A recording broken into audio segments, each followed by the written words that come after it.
के श्री चरण कमलों में सादर कोटिशः नमन। भगवान का वांग्मय विग्रह श्रीमद् भागवत महापुराण एवं भगवान को प्राप्त हुए संत महापुरुषों के श्री चरण कमलों में सादर कोटिशः नमन। उपस्थित सभी श्रद्धालु भक्तगण एवं श्रद्धामयी प्रेममयी मातृशक्ति का हार्दिक अभिनंदन। रत्नेश्वर महादेव मंदिर के इस पावन प्रांगण में बैठकर के हम लोग चातुर्मास सत्संग का लाभ प्राप्त कर रहे हैं और इस चातुर्मास सत्संग के अंतर्गत श्रीमद् भागवत महापुराण की विस्तृत व्याख्या का हम लोग श्रवण कर रहे हैं। इस सत्संग के अंतर्गत हम लोग श्री सूत जी महाराज और शौनक आदि ऋषियों का संवाद श्रवण कर रहे हैं। व्यास भगवान के पत्र श्री सुखदेव भगवान और राजा परीक्षित का दिव्य संवाद श्रवण कर रहे हैं। राजा परीक्षित ने प्रश्न किया है कि भगवान आप हमें सूर्यवंश और चंद्रवंश के राजाओं का वर्णन सुनाएं। तब श्री सुखदेव भगवान ने कहा, सूर्यवंश और चंद्रवंश इनके अंदर जो जो राजा हुए हैं उन सभी राजाओं का पूर्ण रूप से वर्णन कर पाना यह असंभव है, लेकिन फिर भी जो जो भगवत भक्त राजा हुए हैं उन भगवत भक्त राजाओं के बारे में हम आपको बताते हैं। सूर्यवंश का वर्णन करते हुए श्री सुखदेव भगवान ने बताया कि इस वंश में बड़े ही प्रतापी राजा हुए और बड़े ही भगवत भक्त राजा हुए। इक्ष्वाकु महाराज बड़े प्रतापी थे, जिन इक्ष्वाकु के कारण इक्ष्वाकु वंश चला। इसी वंश में महाराज अम्बरीश हुए। अम्बरीश का चरित्र हम लोगों ने कल की कथा में श्रवण किया। महाराज अम्बरीश के जीवन चरित्र से हम लोगों को यही शिक्षा मिलती है कि संसार के वैभव की तरफ ध्यान न दे करके भगवान की सेवा शुश्रूषा में ही ध्यान देना चाहिए, क्योंकि संसार का धन अनित्य है और अशाश्वत है। यह साथ नहीं रहने वाला और यह हमें छोड़ करके जाने वाला है। इसलिए इस संसार की तरफ ध्यान न देकर के भगवान की तरफ ध्यान देना चाहिए। यही बात महाराज अम्बरीश के चरित्र से हम लोगों को सीखने को मिलती है। इसी वंश में आगे चल करके बड़े ही प्रतापी राजा हुए मानधाता। कहते हैं मानधाता की 50 कन्याएं थी। एक बार शौबरी ऋषि जिन्होंने तप करते हुए मछलियों को समागम करते हुए देख लिया, तो उनके मन में भी आया कि मैं भी जाऊं और जाकर के गृहस्थी बसाऊं। मैं तपस्या कर रहा हूं, चलो गृहस्थी को भी बसा करके देख लेता हूं। अब वो ऋषि हैं, उनके साथ कौन विवाह करेगा? मानधाता के पास में आए और मानधाता को आकर के कहा, महाराज मेरी विवाह करने की इच्छा है, आप मेरा विवाह करा देंगे।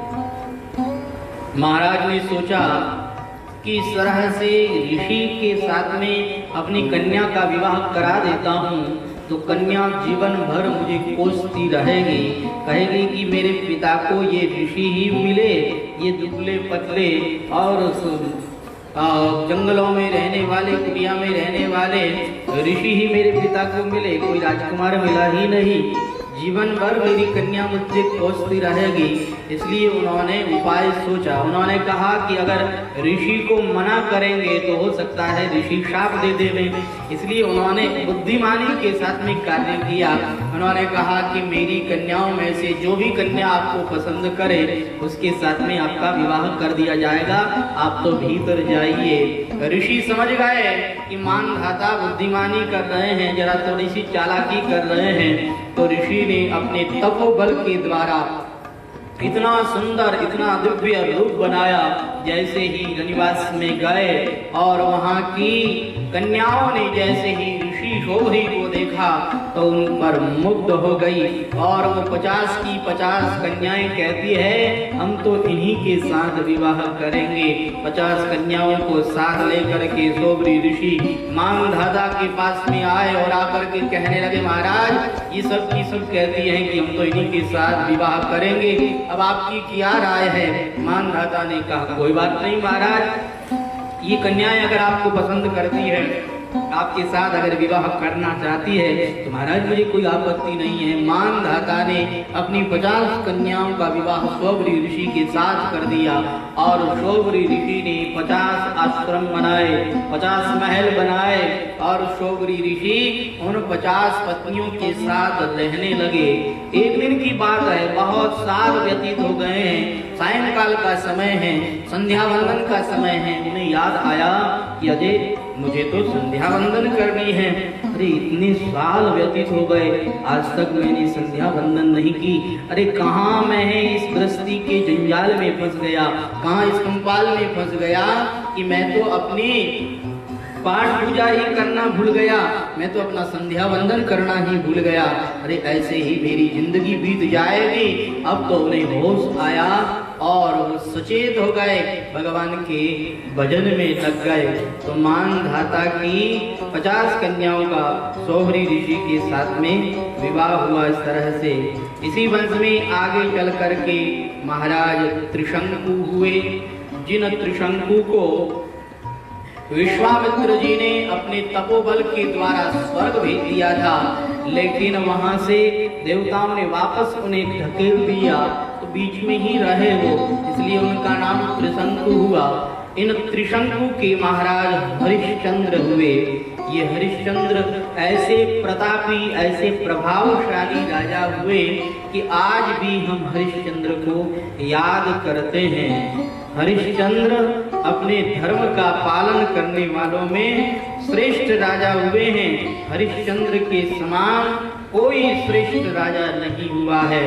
कहा है सूरज तरही चंद्र तरही, सूरज और चंद्रमा हो सकता है कि वो अपनी बात पर कायम न रहे, हो सकता है कि वो उगने में देरी कर देवे, लेकिन यह जो महाराज हरिश्चंद्र है, इनका जो व्रत है सत्य व्रत, सत्य का पालन करना, इस बात में ये पीछे नहीं हटते हैं, हमेशा सत्य का पालन करते हैं। सत्य का पालन करने के लिए तो इन्होंने अपने आप को विश्वामित्र जी को बेच ही दिया था।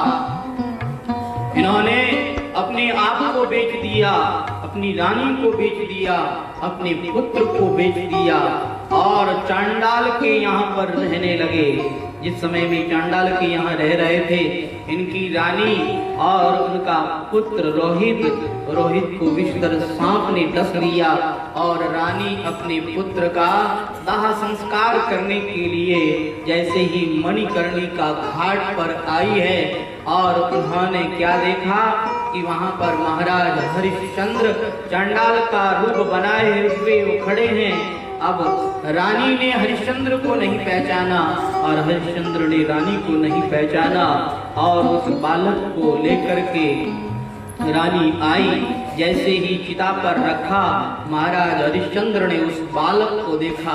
महाराज हरिश्चंद्र को अपने बालक रोहित की याद आ गई, अपनी रानी की याद आ गई और महाराज हरिश्चंद्र रोने लग गए।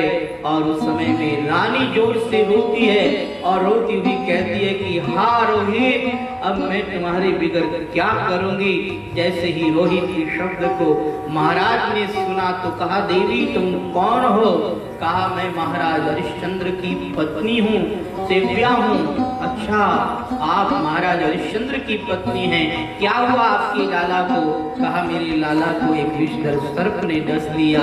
आज रानी और महाराज का वापस परिचय हुआ और दोनों मिले, दोनों को बड़ा दुख हुआ, लेकिन कहा कि देखो हमने सत्य व्रत लिया है, सत्य का हमें पालन करना है, तुम इसे लेकर के आई हो, इसे चेतावनी दो, लेकिन अब इसके साथ मैं भी जल जाऊंगा, अब मैं भी मर जाऊंगा। तीनों वहां पर मरने के लिए तैयार हो गए। तो उसी समय में साक्षात ब्रह्मा आदि देवता वहां पर प्रकट हुए। बोले आनंद कंद भगवान की।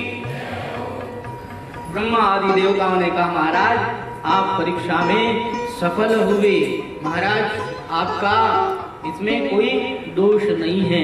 महाराज आपने अपने सत्य व्रत का पालन किया है। तो इन्होंने सब कुछ बेच दिया, राज्य बेच दिया, बेटे को बेच दिया, पत्नी को बेच दिया, सब कुछ बेच करके भी इन्होंने धर्म को बचाए रखा। वास्तव में महाराज हरिश्चंद्र के जैसा सत्य व्रत कोई नहीं हो सकता, सत्य का पालन करने वाला कोई नहीं हो सकता। इसी वंश में आगे चल करके महाराज सगर हुए हैं। कहते हैं कि सगर ये विष के सहित उत्पन्न हुए, क्योंकि एक बार की बात है, महाराज सगर के पिता जब राज कर रहे थे उस समय में वो बड़े सीधे साधे थे। अन्य राज्य के राजाओं ने चारों ओर से उनकी राजधानी को घेर लिया था और महाराज सगर के पिता सुरंग के द्वारा एक ऋषि के यहाँ पर पहुंचे और ऋषि और से उन्होंने प्रार्थना करी कि आप कृपा करके हमें बचाएं।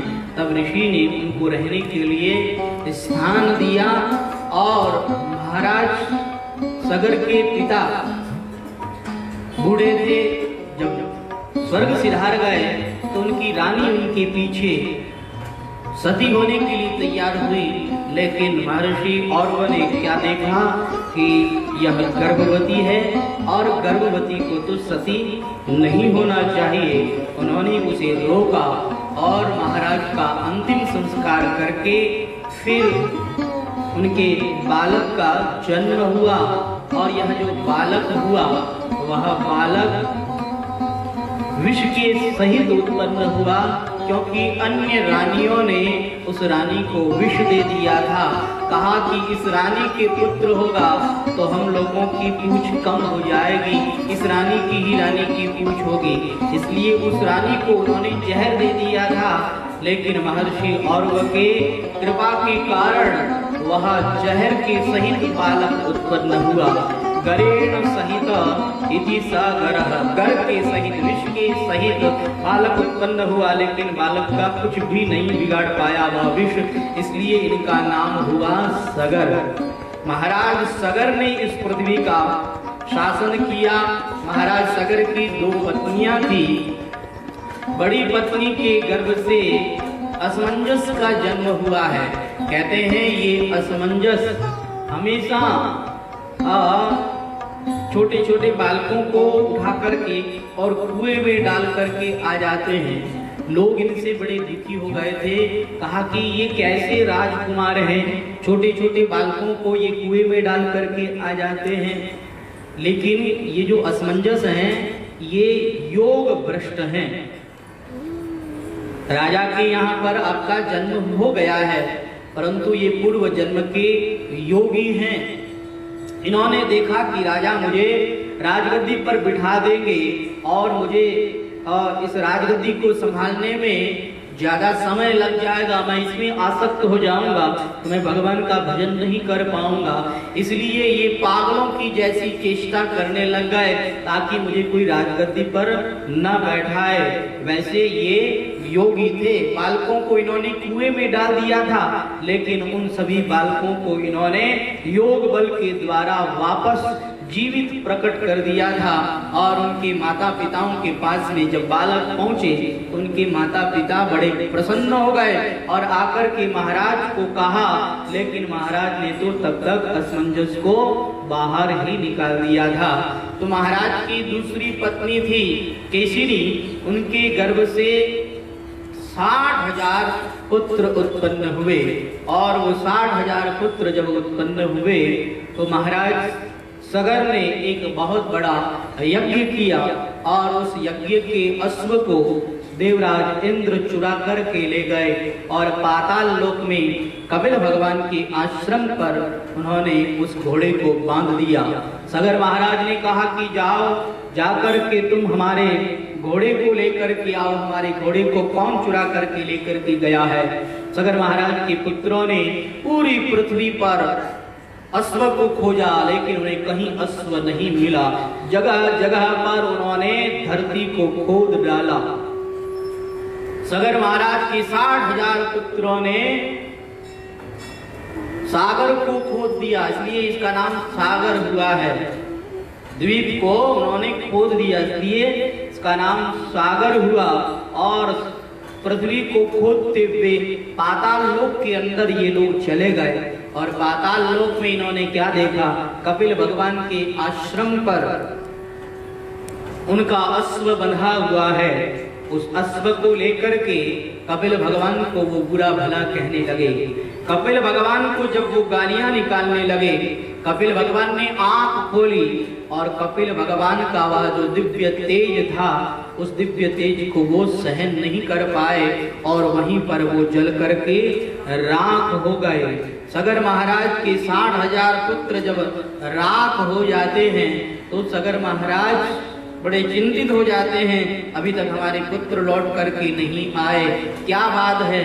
तब कहते हैं कि वो जो असमंजस थे, उनके अंशुमान नाम के पुत्र हुए, जिन्होंने अपने चाचाओं की खोज करी और उन्हें पता लगा कि कपिल भगवान के आश्रम में मेरे चाचा लोग जल करके भस्म हो गए हैं। अब इनके उद्धार के लिए मुझे कुछ करना चाहिए। तो उनके उद्धार के लिए उन्होंने गंगा मैया को प्रसन्न किया, गंगा मैया की उन्होंने आराधना करी, लेकिन अपने जीवन काल में गंगा मैया प्रकट नहीं हुई, गंगा मैया को वो पूर्ण प्रसन्न नहीं कर पाए। तब कहते हैं अंशुमान के दिलीप हुए। दिलीप ने भी कठोर तपस्या करी, लेकिन दिलीप की कठोर तपस्या पर भी गंगा मैया प्रसन्न नहीं हुई। फिर दिलीप के भगीरथ हुए और भगीरथ ने ऐसी कठोर तपस्या करी, ऐसी कठोर तपस्या करी कि साक्षात गंगा मैया प्रकट हो गई। वत्स वरम ब्रूहि, वर मांगो, क्या चाहिए? तो गंगा मैया से महाराज भगीरथ ने कहा कि आप सत्यलोक से चल करके पृथ्वी लोक पर आए और पृथ्वी लोक पर आकर के हमारे चाचाओं का उद्धार करें। कहा ठीक है, मैं आ जाऊंगी, लेकिन देखो मेरा वेग इतना तीव्र होगा कि मेरे वेग को यह पृथ्वी सहन नहीं कर पाएगी। मैं पृथ्वी को फोड़ते हुए पाताल लोक को चली जाऊंगी, इसलिए इस पृथ्वी पर मेरे वेग को धारण करने वाला भी कोई होना चाहिए और मेरे वेग को शंकर भगवान ही धारण कर सकते हैं। इसलिए पहले शंकर भगवान को प्रसन्न करो। तब कहते हैं शंकर भगवान की तपस्या करी, शंकर भगवान प्रसन्न हुए। वत्स वरम ब्रूहि, वर मांगो, क्या चाहिए? कहा महाराज आप अपनी जटाओं में गंगा मैया को समाहित कर लेवे। कहा ठीक है, बोल दो अपनी गंगा से कि वह मेरी जटाओं में आ जाए। भगीरथ ने गंगा मैया से प्रार्थना करी। शंकर भगवान अपनी जटाएं खोल करके खड़े हो गए हैं। गंगा मैया सत्यलोक से चली और कैलाश पर्वत पर शंकर भगवान की जटाओं में आकर के समा गई। कहते हैं गंगा मैया को भी थोड़ा सा अभिमान हो गया था, इसलिए भगवान शंकर ने अपनी जटाओं में बंद कर दिया। अब तो गंगा मैया को श्वास भी नहीं आ रहा है। गंगा मैया ने प्रार्थना करी, तब शंकर भगवान ने अपनी एक जटा खोली और उस जटा में से गंगा मैया की एक धारा निकली और वह गंगा चलने लगी। आगे आगे भगीरथ चलने लगे, पीछे पीछे गंगा मैया चलने लगी। भगीरथ गंगा मैया से प्रार्थना कर रहे हैं, हे गंगा मैया चलो और मेरे चाचाओं का उद्धार करो। भगीरथ आगे आगे, गंगा मैया पीछे पीछे।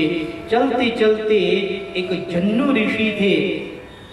जन्नू ऋषि की कुटिया को गंगा मैया ने बहा दिया जन्नू ऋषि ने पीछे देखा तो उनका आश्रम गायब। अब तो उन्हें बड़ा क्रोध आया और उन्होंने गंगा मैया को अंजलि में भरा और गंगा मैया को वो पी गए। अब आप बताइए, इतनी बड़ी भारी विशाल गंगा मैया और उस गंगा मैया को वो पी गए, क्या ये बात आपको समझ में आती है? कई लोग जो नास्तिक लोग होते हैं वो कहते हैं ऐसे थोड़ी हो सकता है, इतनी विशाल गंगा को और कोई चुल्लू भर पानी समझ करके पी गया, ऐसे कैसे हो सकता है? देखो ये जल तत्व है, जो जल तत्व है वह अग्नि से निकला हुआ है, तो अग्नि के अंदर जल तत्व लीन होता है। संत महापुरुष अपनी तपस्या के द्वारा अग्नि तत्व को प्रकट करके उस अग्नि तत्व में जल तत्व को समाहित कर लेते हैं। ये उनके लिए कोई बड़ी बात नहीं है। ये तो उस समय में त्रेता युग में हुआ, कलयुग में भी ऐसे कई आपको उदाहरण मिल जाएंगे। कहते हैं एक राजा के यहाँ पर एक योगी आए और उन योगी को भीतर नहीं आने दिया गया, तो उन योगी ने लघु शंका करके वहां की नगरी को डुबो दिया। तब वो राजा आए और उनके श्री चरणों में आकर के गिरे, महाराज माफ कीजिए हमें। तब उन्होंने माफ किया, उनका उद्धार किया। ऐसे कई उदाहरण आपको मिल जाएंगे। योगी लोग जो होते हैं वो इस तरह से बड़ी सी बड़ी वस्तु को समाहित कर लेते हैं। श्री जन्नू ऋषि ने गंगा मैया को पी लिया और गंगा मैया गायब हो गई। भगीरथ ने कहा महाराज ये क्या किया आपने? कहा गंगा को तो हम पी गए। कहा महाराज हमारी 3 पीढ़ियां लग गई उस गंगा मैया को प्रकट करने के लिए और आप 5 मिनट में उसे पी गए। महाराज उसे प्रकट कीजिए, बिना गंगा के हमारा कोई सहारा नहीं है, गंगा को आप प्रकट करें। भगीरथ की प्रार्थना करने पर जन्नू ऋषि ने अपने कान के द्वारा गंगा मैया को वापस प्रकट कर दिया। इसलिए गंगा का एक नाम जाह्नवी पड़ गया। गंगा ने जन्नू ऋषि को अपना पिता मान लिया, इसलिए उनका नाम जाह्नवी हो गया। भगवान शंकर की जटा से निकली है, इसलिए उनका नाम जटा शंकरी है। भगवान विष्णु के पाद पद्मों से निकली है, इसलिए उनका नाम विष्णुपदी है। और जन्नू ऋषि की कान से निकली है, इसलिए उनका नाम जाह्नवी है। गंगा मैया आई है और जहाँ पर सगर महाराज के 60,000 पुत्र भस्म हुए थे, वहां पर जाकर के गंगा मैया ने उन सगर महाराज के 60,000 पुत्रों को मुक्त किया, मुक्ति दिलाई और सगर महाराज के 60,000 पुत्र भगवत धाम को गए। महाराज भगीरथ ने बारंबार गंगा मैया को प्रणाम किया। बोलिए गंगा मैया की। गंगा गंगेति यो ब्रूयात् योजनानां शतैरपि मुच्यते सर्व पापेभ्यो विष्णुलोकं स गच्छति। 400 योजन दूर भी अगर कोई व्यक्ति गंगा का स्मरण करते हुए स्नान करता है तो उसे गंगा में स्नान करने का पुण्य प्राप्त होता है और उसके सारे पाप नष्ट हो जाते हैं और वह भगवान के वैकुंठ धाम का अधिकारी बन जाता है।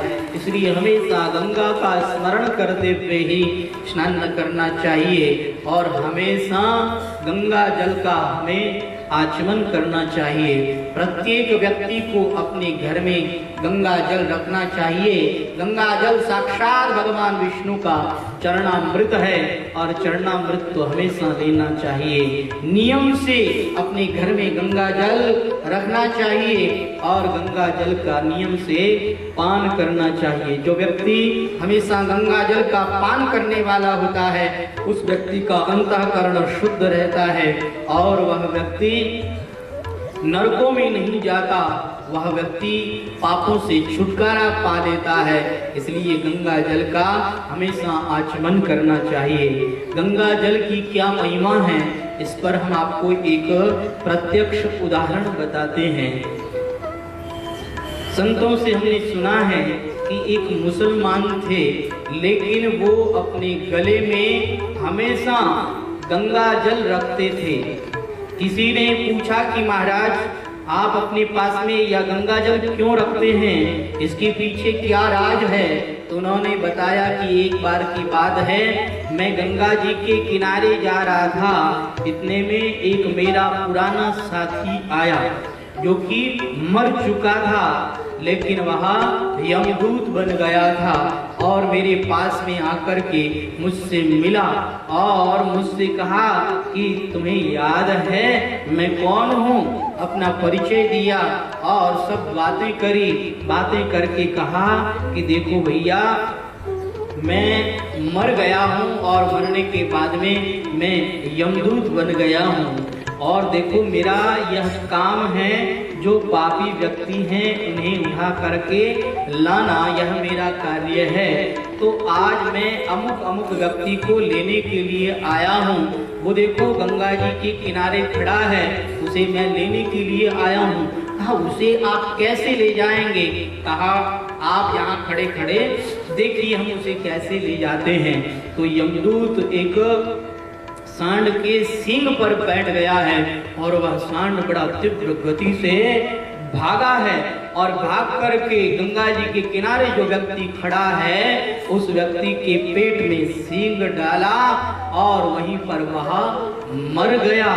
लेकिन क्या बताएं, वो जो यमदूत आया था जिस व्यक्ति को लेने के लिए, उस व्यक्ति को वो ले जा नहीं पाया, क्योंकि उस सांड ने जो सींग उसके पेट में डाला था तो उसकी सींग के ऊपर गंगा जल की रज लगी हुई थी। गंगा जी की रज लगने के कारण वो पेट में चली गई और वो पेट में जाने के कारण वह व्यक्ति भगवान के धाम का अधिकारी हो गया। उस व्यक्ति को यमदूत नहीं ले जा पाए। तो उस मुसलमान ने कहा कि मेरे मित्र ने यह बात मुझे प्रत्यक्ष बताई और मैंने देखी, तब से मैंने ये नियम ले लिया कि सदा गंगा जल का पान करना है। गंगा जल की ऐसी महिमा है, जो गंगा जल का पान करता है वह सीधे भगवान के धाम को ही जाता है, इसमें कोई संदेह नहीं है। तो इस संसार के अंदर व्यक्ति को सदा ध्यान रखना चाहिए, गंगा जल का पान करना चाहिए। गंगा जल भगवान का चरणामृत, इस चरणामृत का पान करें और भगवान के नाम का जो अमृत है इस अमृत का पान करें। जो नामामृत और चरणामृत इन दोनों का पान करता है उसके लिए इस संसार में कोई भी कार्य बाकी नहीं रह जाता, वह भगवत धाम का अधिकारी बन जाता है। इसलिए भगवान का चरणामृत और भगवान का नामामृत हमेशा इसका पान करते रहना चाहिए। भगवान का नाम अमृत है, भगवान के नाम रूपी अमृत को जो लेते हैं उनका मन शुद्ध हो जाता है, उनका मन पवित्र हो जाता है। इसीलिए कहा है कि निर्मल मन के दर्पण में प्रभु राम का दर्शन पाएगा, राम का दर्शन पाएगा। राम नाम के साबुन से जो मन का मैल छुड़ाएगा,